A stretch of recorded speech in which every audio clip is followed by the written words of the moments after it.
সপ্তম শ্রেণীর প্রিয় শিক্ষার্থীরা, এখন আমি তোমাদের কাছে আসন্ন থার্ড সামেটিক ইভ্যালুয়েশনে পরিবেশ ও বিজ্ঞান এনভায়রনমেন্ট অ্যান্ড সায়েন্স এই বিষয়ের ওপর 70 নম্বরের একটা মডেল কোশ্চেন পেপার উত্তর সহ আলোচনা করব। পারুল প্রকাশনীর প্রশ্ন সংকলন বইয়ের তোমরা ভালো করে এটা লক্ষ্য করো এবং উত্তরগুলো বোঝার চেষ্টা করো। এখানে বলে রাখি 2.5 ঘন্টা ব্যাপী সময় এবং ফুল মার্কস হচ্ছে 70, যেখানে পদার্থবিদ্যা, রসায়ন ও জীববিজ্ঞানের বিভিন্ন অংশ থাকবে। তাহলে সঠিক উত্তরটি নির্বাচন করো বা মাল্টিপল চয়েস কোশ্চেন কি বলছে। তাহলে প্রথম প্রশ্নে দেখো, এসআই পদ্ধতিতে তাপের একক কি? তোমরা পড়েছ জুল। তাহলে ডি হচ্ছে সঠিক উত্তর। এইভাবে তোমরা দেখতে থাকো। আলো উৎস বড় হলে প্রচ্ছায়া উপাচ্ছায়া উভয় গঠিত হয়, ডি। নেক্সট বলছে, জল ভর্তি বালতির উপর থেকে দেখলে বালতির তল উপরে উঠে এসেছে বলে মনে হয়, এই ঘটনার জন্য দায়ী কে? নিশ্চিতভাবে প্রতিসরণ।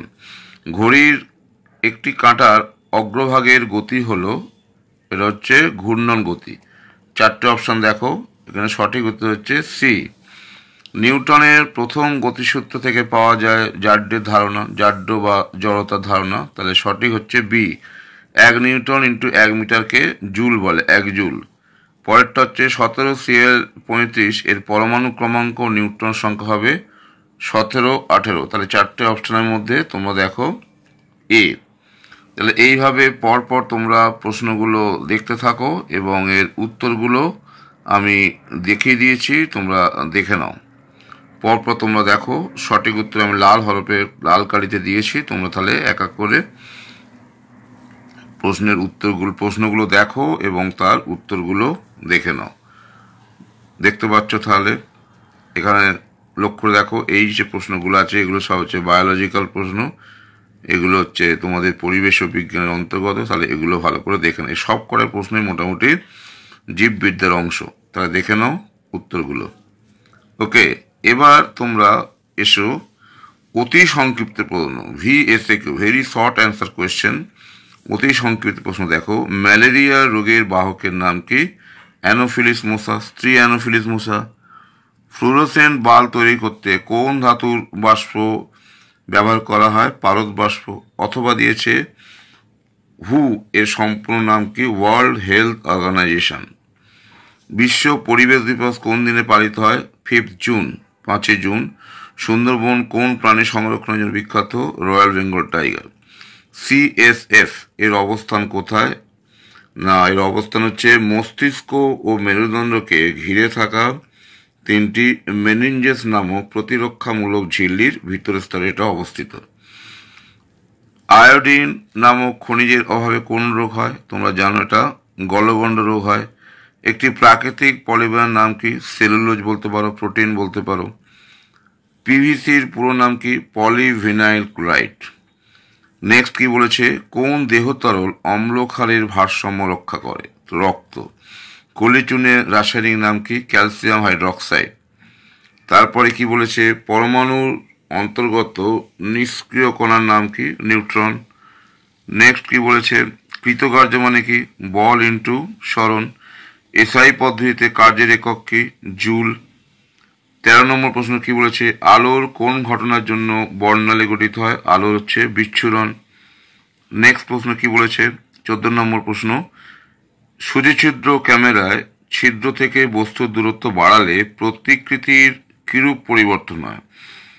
দেখো, প্রতিকৃতির ক্ষেত্রে ছবির আকারে তো বড় হবেই, কিন্তু উজ্জ্বলতা কমে যাবে ও অস্পষ্ট হবে। অর্থাৎ ছবির আকার বড় হবে, কম উজ্জ্বল এবং অস্পষ্ট হবে। তাহলে এখানে তোমরা অতি সংক্ষিপ্ত প্রশ্ন 14 নম্বর আছে, 1 × 14 আশা করি পেয়ে গেলে। এবার আমি আসছি 3 নম্বর প্রশ্ন, SAQ অর্থাৎ শর্ট অ্যান্সার কোয়েশ্চেন, সংক্ষিপ্ত প্রশ্ন উত্তর। এখানে দেখো মোট 7টা প্রশ্ন আছে, 2 × 7, 14 নম্বর। তাহলে আলোর প্রতিফলনের সূত্র দুটি লেখো। নিশ্চয়ই তোমরা জানো আলোর প্রতিফলনের সূত্র কি, টেক্সটটা ভালো করে পড়লে এটা জেনে থাকবে। 2 নম্বর প্রশ্ন বলছে, এক ব্যক্তি পশ্চিম দিকে 6 কিলোমিটার গিয়ে দক্ষিণ দিকে 8 কিলোমিটার গেল, ওই ব্যক্তির স্মরণ কত? এখানে দেখো আমি ছবির মাধ্যমে এটা বুঝিয়ে দিয়েছি।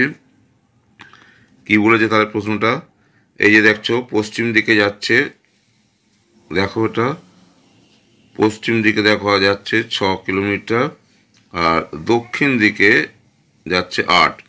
তাহলে সরলটা হচ্ছে প্রাথমিক অবস্থান, এটা হচ্ছে অন্তিম অবস্থান।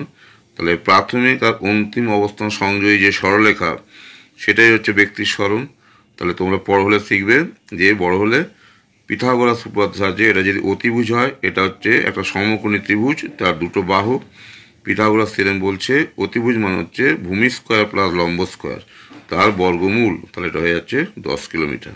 তাহলে ওই ব্যক্তির সরণ হয়ে যাচ্ছে 10 কিলোমিটার। ওকে,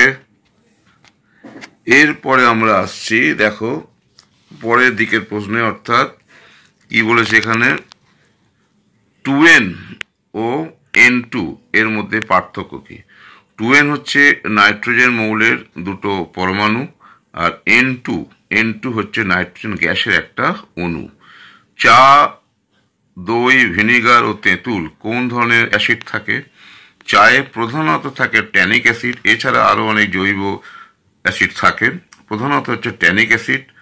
আর দইতে থাকে ল্যাকটিক অ্যাসিড, ভিনেগারে থাকে অ্যাসিটিক অ্যাসিড এবং তেঁতুলে থাকে সাইট্রিক অ্যাসিড। ওকে, ভিটামিন ই এর উদ্ভিজ্জ প্রাণীজ উৎসগুলো কি? দেখো উদ্ভিজ্জ উৎস যদি বলো তাহলে বলবে বাদাম, বিভিন্ন উদ্ভিজ্জ তেল, যেমন ধরো সয়াবিন তেল, সূর্যমুখী তেল, সবুজ শাকসবজি। আর প্রাণীজ হচ্ছে চর্বি, ডিম, বিভিন্ন প্রাণীজ মাংস এবং লিভার বা যকৃৎ। ওকে, নেক্সট বলছে বিশ্ব উষ্ণায়নের জন্য দায়ী গ্যাসীয় পদার্থগুলির নাম কি? Carbon die oxide, methane gas এবং নাইট্রাস অক্সাইড। জৈব বাহক বা ভেক্টর কাদের বলে? তোমরা জানো যে স্ত্রী অ্যানোফিলিস মশার মাধ্যমে প্লাজমোডিয়াম ভাইভাক্স ম্যালেরিয়া রোগের জীবাণু ছড়ায়। তাহলে এখানে স্ত্রী অ্যানোফিলিস মশাই হচ্ছে জৈব বাহক। এটা টেক্সট বইটা দেখে নেবে, কালো মাছির বৈশিষ্ট্য কি। এবার আমি আসছি 4 নম্বর প্রশ্ন, অর্থাৎ LAQ লার্জ অ্যান্সার কোয়েশ্চেন বা ব্যাখ্যামূলক প্রশ্ন। এখানে দেখলো তোমরা 3 নম্বর প্রতি প্রশ্নের মান 3 × 7 অর্থাৎ 21 নম্বর। তাহলে এই প্রশ্নগুলো দেখি কি বলছে। মাটির কলসিতে জল ঠান্ডা থাকে কেন? এটা লিন তাপ জাতীয় প্রশ্ন, অর্থাৎ তাপ অধ্যায় পেয়ে যাবে, ভালো করে দেখবে, আশা করি পারবে। একইভাবে নিউটনের দ্বিতীয় গতিসূত্র লেখো এবং এই সূত্র থেকে প্রযুক্ত বলের মান নির্ণয় সমীকরণটি লেখো। আমি এখানে দেখো কোনটা জানতে চাইছে না, P = ma, অর্থাৎ প্রযুক্ত বল সমান ভর গুণিতক ত্বরণ, এটা প্রমাণ করতে বলছে, এটা আশা করি পারবে। এই দুটো হচ্ছে রসায়নের এই পদার্থবিদ্যার প্রশ্ন। এবার একটা রসায়নের প্রশ্ন দিয়েছে, কিউপ্রিক ক্লোরাইড দ্রবণে 10টা যোগ করলে কি ঘটে? সমীকরণ সহ লেখো, এটি কোন ধরনের বিক্রিয়া? দেখো আমি বিক্রিয়ার সমীকরণটা লিখে দিচ্ছি ব্যালেন্স সহ। না, জেডেন হচ্ছে 10টা, জেডেন প্লাস CuCl2 হচ্ছে ZnCl2 প্লাস Cu, এই হচ্ছে সমীকরণ দেখেই তোমরা দেখতে পাচ্ছ এটা একটা হচ্ছে প্রতিস্থাপন বিক্রিয়া অ্যাজ ওয়েল অ্যাজ জারণ বিজারণ বিক্রিয়া। মেনলি হচ্ছে প্রতিস্থাপন বিক্রিয়া এবং এটা জারণ বিজারণ বিক্রিয়ার সাহায্যে ব্যাখ্যা করা যায়। নেক্সট কি বলেছে, একটা দুটো ব্যালেন্স দিয়ে সমতা বিধান করো। দেখো NaOH প্লাস H2SO4 বিক্রিয়া করে Na2SO4 প্লাস H2। তাহলে এটা যদি আমি ব্যালেন্স করি তাহলে এখানে হচ্ছে আমাকে 2 দিতে হবে আর এখানে 2 দিতে হবে এবং এখানে একটা সমান চিহ্ন দিতে হবে। তাহলে এটা সমতা বিধান হয়ে গেল। একইভাবে পরের প্রশ্নটা কি বলেছে না, lead nitrate PbNO3 PbO NO2 আর O2। তাহলে এখানে আমি 2 দিলাম, এখানে 2, এখানে 4 দিলে দেখো ব্যালেন্স হয়ে যাচ্ছে। 3 নম্বরটা কি বলেছে, ফসফরাসের সঙ্গে অক্সিজেনের বিক্রিয়া ফসফরাস পেন্টাক্সাইড। তাহলে ফসফরাসে 4 দাও, অক্সিজেন গ্যাসে 5 দাও, আর ডান দিকে ফসফরাস পেন্টাক্সাইডে 2 দাও, তাহলে এই ব্যালেন্সটা হয়ে যাবে। তাহলে 3টে ব্যালেন্স 3 নম্বর। ওকে, নেক্সট বলেছে লিটমাস, মিথাইল অরেঞ্জ এবং ফেনলফথ্যালিন এই নির্দেশকগুলির স্বাভাবিক রং অ্যাসিড দ্রবণে বা ক্ষার দ্রবণে কি রং হয় এটা লিখতে হবে। তোমরা জানো লিটমাসের রং কি হয় না, লিটমাস হচ্ছে সাধারণত কমলা হয়, আর মিথাইল অরেঞ্জ এটা হচ্ছে বেগুনি, আর ফেনলফথ্যালিন স্বাভাবিক রং হচ্ছে বর্ণহীন। মিথাইল অরেঞ্জ অ্যাসিড দ্রবণে লাল এবং ক্ষার দ্রবণে হলুদ বর্ণ ধারণ করে। পক্ষান্তরে ফিনলফথ্যালিন অ্যাসিড দ্রবণে বর্ণহীন আর ক্ষার দ্রবণে গোলাপি বর্ণ হয়। পরবর্তী যে প্রশ্নগুলো আছে এটা টেক্সচুয়াল প্রশ্ন, এগুলো বইতেও পেয়ে যাবে।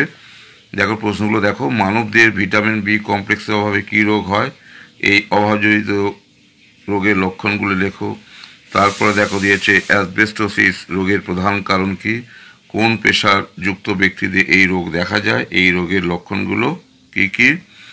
আর তারপর দিয়েছে মশার মুখ উপাঙ্গের ছবিটি অঙ্কন করো এবং বিভিন্ন অংশগুলো চিহ্নিত করো। আর অথবা বলে দিয়েছে মানুষ খাবার খাওয়ার জন্য কোন অঙ্গ কিভাবে ব্যবহার করে লেখো।